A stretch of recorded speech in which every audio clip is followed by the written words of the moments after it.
My name is Don K. Preston. I am the president of Preterist Research Institute of Ardmore, Oklahoma. We're looking at, in our continuing study of the resurrection of 1 Corinthians 15, that resurrection of 1 Corinthians 15 leads directly into, gives birth to the new heaven and the new earth. Well, that resurrection takes place at the day of the Lord. Well, we're looking at Isaiah chapter 66 and the promise of the coming of the Lord that brings in the new heaven and new earth. These are all absolutely, perfectly parallel concepts. And so when we are talking about, let's not forget this, when we are talking about the new heaven and the new earth, we're essentially talking about resurrection. Because there is no humongous gap between resurrection and new creation. Resurrection gives birth to new creation. Well, we're looking at Isaiah chapter 66 because Isaiah 66 is the coming of the Lord in flaming fire that brings in what? The new heaven and new earth. That means this coming of the Lord in flaming fire is the time of the resurrection. I just have to say this.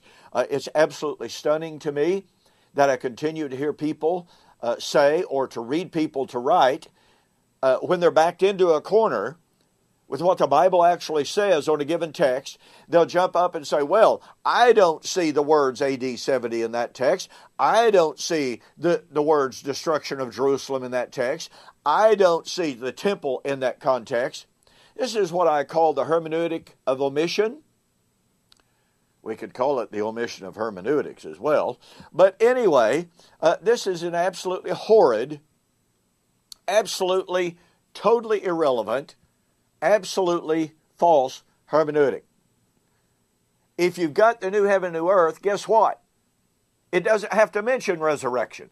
It doesn't even have to mention the day of the Lord. If you've got the new heaven and new earth, you've got the coming of the Lord, you've got the judgment, and you got the resurrection. That's just the way eschatology works. That's the way literature works. Well, anyway, I'll get off my soapbox on that, but that's important, folks. Okay, here in Isaiah chapter 66, in the prediction, notice what happens at the coming of the Lord.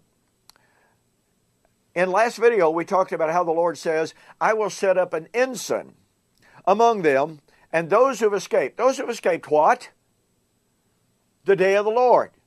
See, this is exactly parallel with Isaiah chapter 65, where the Lord says, as one says of the new wine that is in the cluster, do not destroy it, because there's a blessing in it. Even so, I will not destroy them all. The Lord says, there shall be a remnant in the valley of Achor. The Lord says, I'm going to save the remnant. Well, guess what, folks? Paul taught that the salvation of the remnant was taking place in his lifetime, even through his ministry. That ought to tell us something. It is very, very powerful. Okay, so of those who have escaped, I will send to the nations. Now watch. He is destroying Jerusalem and the temple. Verses 4 and following. At the day of the Lord in flaming fire. There are survivors of that day of the Lord, and what happens?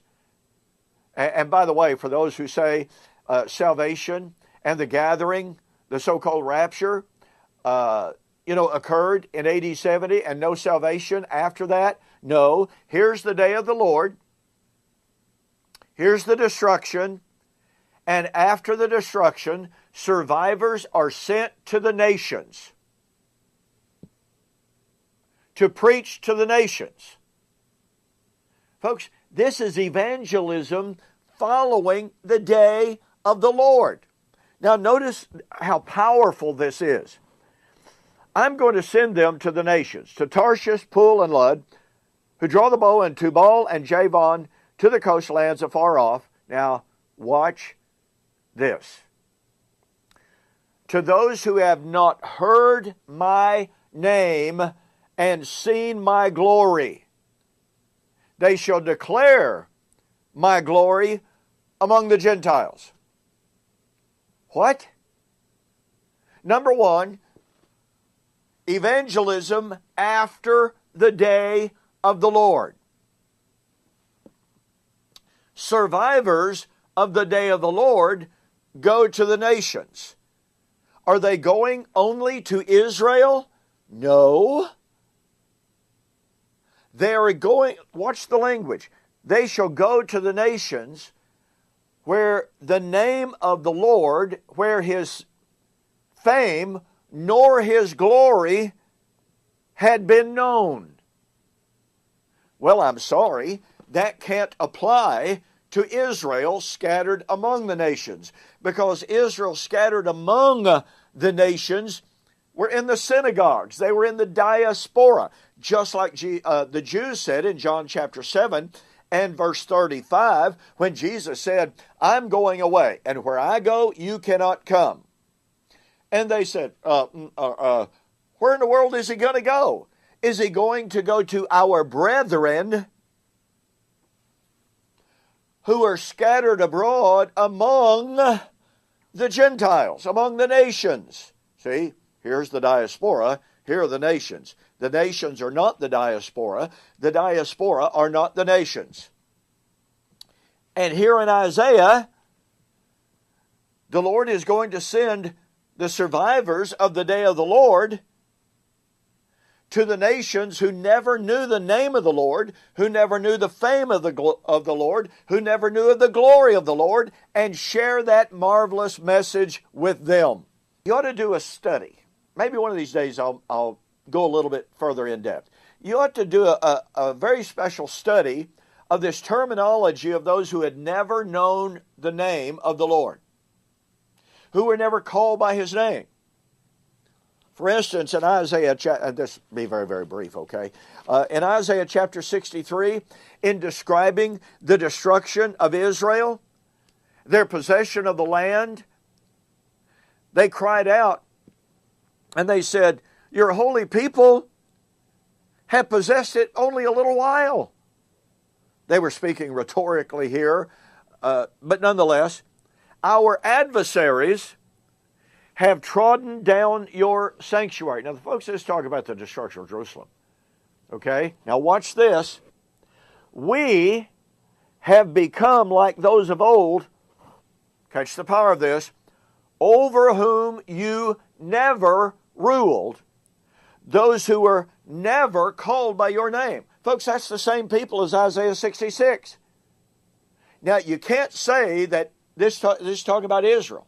You can't say this is talking about Judah.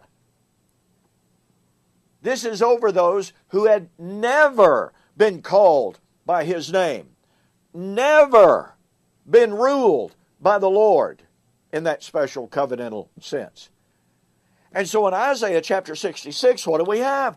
At the day of the Lord, in flaming fire, at the time of the resurrection, in the new creation, evangelism would take place. Evangelism, reaching out to those who had never been ruled by the Lord, over those who had never been called by His name. I'm sorry, that doesn't fit Israel in any shape, form, or fashion. It can only be evangelism of the pagans, if you wish to use that term. But do you see the power of this? This is in the new heaven and new earth. It can't be on an earth that's destroyed. And are we to believe that in the recreated, literal, physical new creation that some in the amillennial and postmillennial world, is there evangelism in that new creation? Well, if there is, a whole lot of the objections to preterism fall to the ground.